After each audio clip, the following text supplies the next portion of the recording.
With the release of the new Stranger Things Season 5 Volume 1, I thought it would be a great time to talk about this because there's a lot of things that's going to be happening, especially with Volume 2 when it comes to Stranger Things. And a lot of stuff is getting conflicted and misconstrued because there is a play that is canon but shouldn't exist.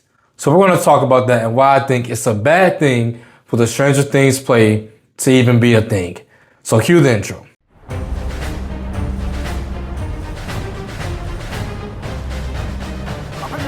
It's a bird! It's a plane! It's a geek.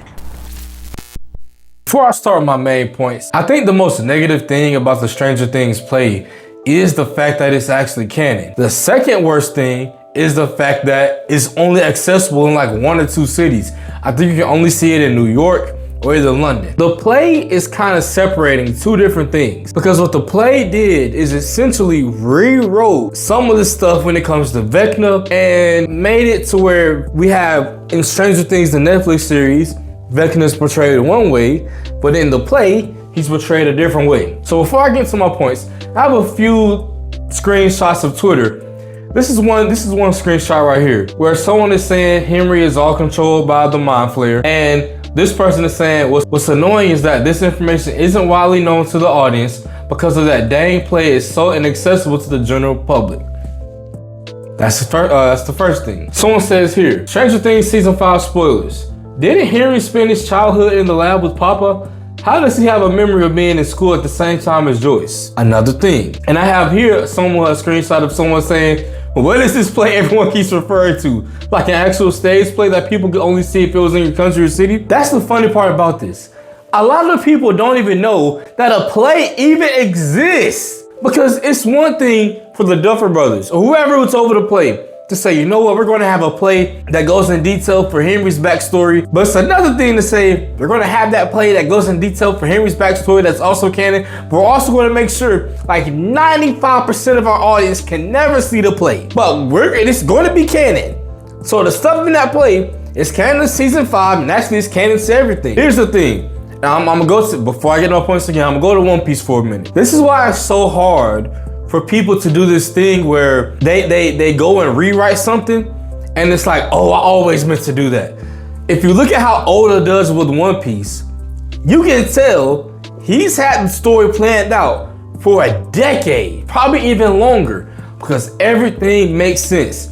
Right now in One Piece, now I'm not saying that can't be the case in the future because we're getting to the end, but right now, there is no things where, okay, this is a plot hole. How is this, how is, there's none of that. With the Duffers, when you go in and try to do stuff and rewrite stuff and you don't do it well, because the Duffer Brothers will sit there and say, you know, we always had it planned for this many seasons and we always knew how the ending would be.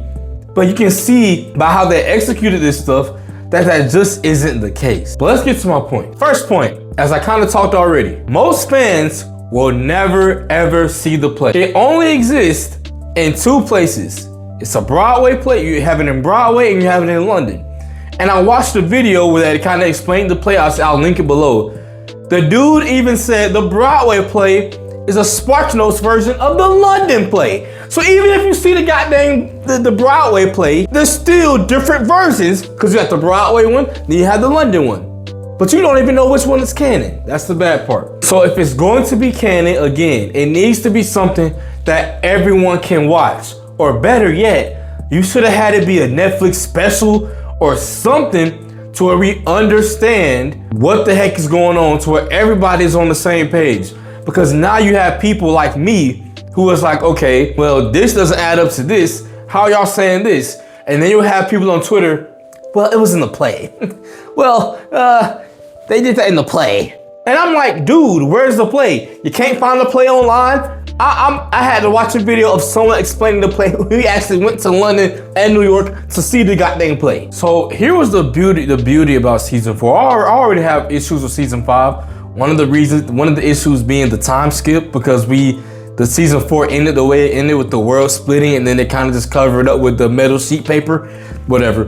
But one of the biggest things about Stranger Things is that you keep guessing of what's going on. We knew Henry and 11 had did the thing with Henry, and then Henry got sucked to Dimension X, and that's when he got the powers and turned into Vecna, and he did all this, yada, yada, yada. But we knew that, but we still didn't know, how did he have his powers originally? How did he do that? We didn't know all that stuff. So, and one of the reasons I'm making this video now is because you get the scene where we see Vecna, Henry, and one staring at Max in the cave, and he's looking sad. And a lot of people are saying, well, what's going on there? What's going on there? And then you have the play people saying, well, actually, that's when the Mind Flayer had took him. He had took him in the canyon, which is correct. In the play, the Mind Flayer, that's when he first gets possessed by those particles. If you didn't watch the play, what happens is Dr. Brenner's dad or granddad or something like that, he does this thing where he's trying to make his boat invisible. His boat actually gets turned to Dimension X. A Demogorgon kills all his crew members. His Dr. Brenner's dad, granddad stays alive.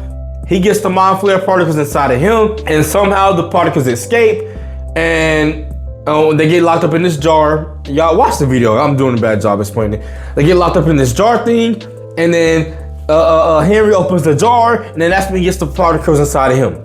So again, the way season 4 makes it seem like Vecna is control of everything, because it even says, I think in season 4 it's like Vecna says something like, yeah, there was something already there, and I had to take control of it.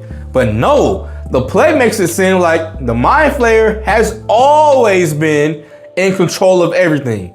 But if you look at the show itself, you'll think it's the other way around, where Vecna is controlling the Mind Flayer. And here's the main issue I have with this new change, right?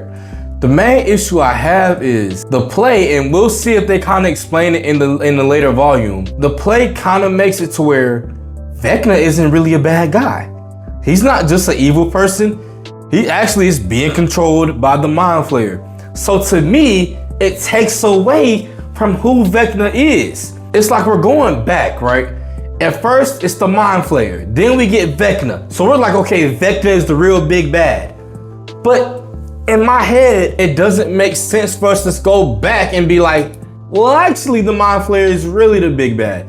Because we're thinking, as we're watching this, we're thinking, well, they beat the Mind Flayer. They beat the Mind Flayer, and now it's Vecna they have to beat. So it's kind of weird to me watching it now. The next point, it actually distracts from watching the final season. Let me tell you why. And I kind of already hinted on it. But you have a lot of different variations of who's who was what. Not only that, no matter what, if you're going to make the play canon, you have to in some way explain what the play explained. But to do that, you have to take time out from the final season. So instead of us learning more and getting more with the guys and hanging out with everybody, learning more about Elle, and we just learned at the end, Will has powers. We just learned at the end, Callie is back. And if you didn't want Callie back, shut up. We go away from all that to re-explain Henry. But it's like, okay, if you're going to do that, you should have just released the play, or not did anything with the play, so it makes it seem like everybody is on the same page. Because for the people who do know about the play, and let's face it, the Stranger Things fan base is huge. So a lot of people are deep fans. They've already researched the play and all that. So if you go in and explain everything from the play, to them it's like, dude, I already seen this. It's kind of like how you have an anime, right? And the anime has a movie. Dragon Ball Z Super is the first anime I remember doing this, where they released the movie to Dragon Ball Super. And when the actual anime came out, the first like 10 episodes of the anime was just the movie. So it's like, dang, you should have either not released the movie, or you should have just started canonically after what happened in the movie. But y'all see what I'm trying to say with that?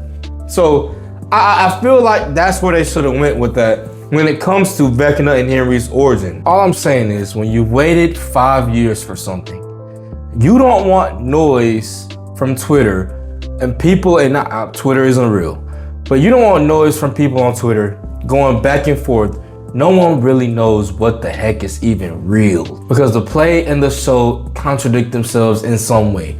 Another issue I have with the play, bro, There's no way y'all want me to believe all the kids' parents went to school together at the exact same time. And here's an issue that I found. If you look, I think it's in the first season, Nancy's parents have a significant age gap. My mom was young. My dad was older, but he had. But in some way, shape, or form, they were at high school at the same dang time. It's stuff like that that does not make sense with the play. It doesn't. All those people were in high school at the same time. If the play was truly canon, I would have expected to have more knowledge in the first 2, 3, 4 seasons of them trying to figure out what the heck is going on. If y'all known each other since y'all were in high school, y'all should know who Henry is. Y'all should know who Vecna is. It almost makes it seem like, well, not Vecna, but y'all should know who Henry is. And yeah, we had this one dude who went away and some weird stuff was happening where he was killing rats and rodents and stuff, and we really couldn't figure out what was going on with him, and he had to get sent away, and Dr. Brenner did experiments on him, and There should have been something hinted back then for us to realize, yeah, these people already knew each other. But everything seems like they didn't. Even to how Hopper and Joyce knew each other. If you watch that first season again, their chemistry does not read, we went to high school together.